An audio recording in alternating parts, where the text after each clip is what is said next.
Dubai air show, तेजाज ने Indian नाअहली और corruption की दास्तान खोल दी। 4 दहाइयों की मेहनत भस्म। इंडियन डिफेंस इंडस्ट्री तो बढ़ गई। इसे अंतिम संस्कार कहें, क्रियाक्रम कहें या ये कहें कि आत्मा भस्म हो गई। अस्सलाम वालेकुम, मैं हूं जहांगीर और आप देख रहे हैं जार्गन विद जहांगीर। बड़ी मशहूर कहावत है कि बातें करोड़ों की और दुकान पकौड़ों की। ये वाली कहावत इंडियन मीडिया और इंडियन सरकार पर बिल्कुल सादर साबित होती है। एक बात तो रोजे रोशन की तरह अयां है कि फाइटर जेट तेजाज के गिरने से मोदी सरकार के मकड़ी के जालों से बनाए हुए सपने चूर चूर हो गए।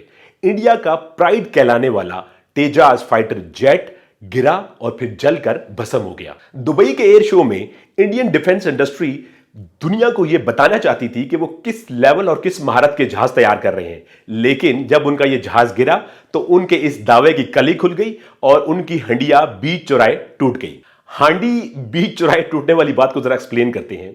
इंडियन डिफेंस इंडस्ट्री ने यह प्लान किया कि हम पूरी दुनिया के मीडिया के सामने दुबई के एयर शो में अपनी प्रोडक्ट को एग्जिबिट करेंगे और वहां पे हमें नए नए बायर्स मिलेंगे और हमारी जो प्रोफेशनल टेक्निक्स और हमारी जो महारत है उसको लोग अप्रिशिएट करेंगे। लेकिन वहां इसके बिल्कुल उल्टा हुआ। उनका फाइटर जेट तेजाज वहां गिर गया और इसके साथ ही इंडियन स्टॉक मार्केट में इनकी इंडस्ट्री के शेयर भी गिर गए। इंडियन तैयारे तेजाज की तबाही तमाम सोशल मीडिया पर वायरल हो चुकी है। जिन बेचारों को यह भी नहीं पता था कि तेजाज क्या चीज है, उनको भी पता लग गया कि तेजाज साहब ऐसे ही उड़ते हैं और यूं करके गिर जाते हैं।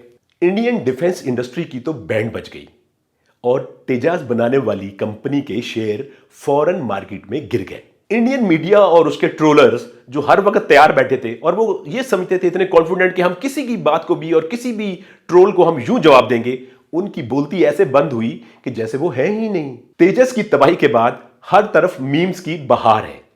मेरी अपनी अंडरस्टैंडिंग ये है, हम ये समझते थे कि इंडियन जेट्स को सबसे ज्यादा पाकिस्तान ने नुकसान पहुंचाया, लेकिन यहां इस इंसिडेंट के बाद यह पता चला कि इंडियन तेजाज को पाकिस्तान ने नहीं, उनकी अपनी एयरफोर्स ने ही गिरा दिया। कुछ लोग यह भी कह रहे थे कि JF-17 ने तो कुछ नहीं किया, जबकि हमारे J-10 और JF-17 चुपके से कोने में कह रहे थे भाई हमने कुछ नहीं किया। इस बार इंटरनेशनल मीडिया को देखा जाए तो खबरों के ढेर लग चुके हैं। अब रॉयटर्स की न्यूज ही देख लें। Indian Tejas fighter jet crashes in a ball of fire at Dubai air show killing pilot. BBC का कहना है Indian fighter jet pilot killed in crash at Dubai air show. NBC की न्यूज हेडलाइन ने Indian fighter jet की खबर को कुछ इस अंदाज में कवर किया, pilot killed after Indian fighter jet crashes during a demo flight at Dubai air show. दूसरी जानब अगर इंडियन मीडिया को देखें, उनको तो जैसे सांप ही सूंघ गया, लेकिन अब जाहिर है इतनी बड़ी खबर है, इसको कवर तो करना है, तो उन्होंने इस खबर को कुछ यूं प्रेजेंट किया। टाइम्स ऑफ इंडिया की खबर इंडियन मिजाज को वाजे करती है। Defence experts break down possible causes behind Tejas fighter jet crash in Dubai. India में इस वाकये की इंक्वायरी का हुक्म दिया जा चुका है, लेकिन इंक्वायरी से अब होना क्या है? इंडियन हाल तेजाज बल्कि इंडियन बेहाल तेजाज जो है वो उनके अंदरूनी यानी गवर्नमेंट और इंडस्ट्री के अंदर करप्शन का मुंह बोलता सबूत है। और ये करप्शन और ये नाअहली 4 दहाइयों पर मुहित है। हाल तेजाज की तारीख ये है कि इंडियन आर्म फोर्सेस के लोगों ने अपनी होम प्रोडक्शन पर इतराज उठाए, जबकि इंडियन पॉलिटिकल लीडर्स ने हमेशा इन बातों से इनकार किया और अपनी करप्शन और नाअहली को छुपाते रहे। तेजाज की तारीख को देखा जाए तो 80 की दिहाई में जब MiG-21 उड़ने के काबिल नहीं रहा तो हुकूमत ने हाल यानी कि हिंदुस्तान एरोनॉटिक लिमिटेड को यह टास्क दिया कि अपने फाइटर जेट बनाए जाएं। उन्होंने 4 दिहाइयां इस पर काम किया और एक भी ऐसा फाइटर जेट नहीं बना सके जिस पर वो फख्र कर सके या गर्व महसूस कर सके। तेजाज की कमजोर प्रोडक्शन की वजह से इसको उड़ाने से इनकार कर दिया। इंडियन एयरफोर्स के चीफ AP सिंह ने साल के शुरू में यह बयान दिया, I am just not confident of HAL, IAF chief fumes at delay in Tejas delivery. अब आपको चंद बरस पुरानी खबर बताते हैं।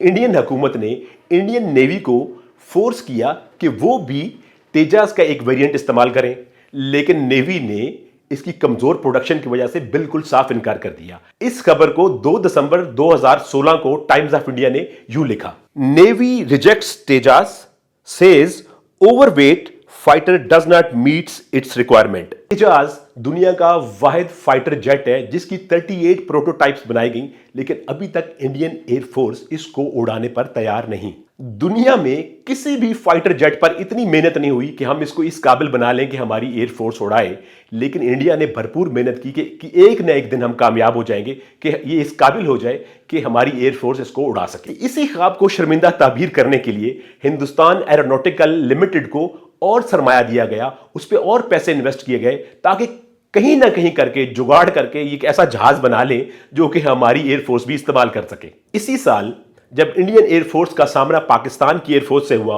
और इनको शिकस्त हुई और अच्छे भले इनके जहाज, बल्कि ढेर सारे जहाज इनके गिर गए, तो इन्होंने तेजाज बनाने वाली कंपनी को $7.44 बिलियन उसके साथ कॉन्ट्रैक्ट किया, उसको और पैसे देने के प्लान किए ताकि ये जहाज को बेहतर बना सके और ताकि वो पाकिस्तान के जहाज़ों का मुकाबला कर सके।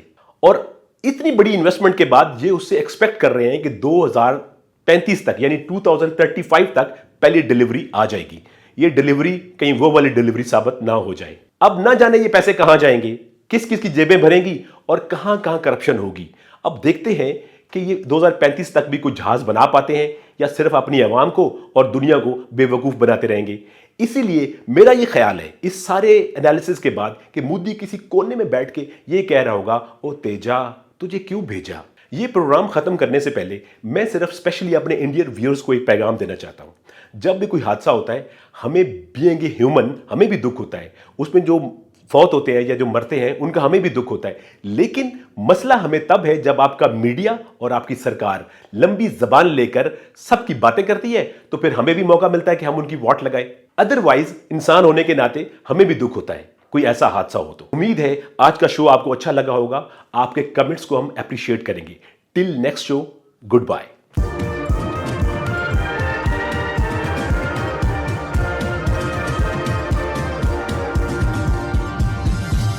You are watching Apna Watan.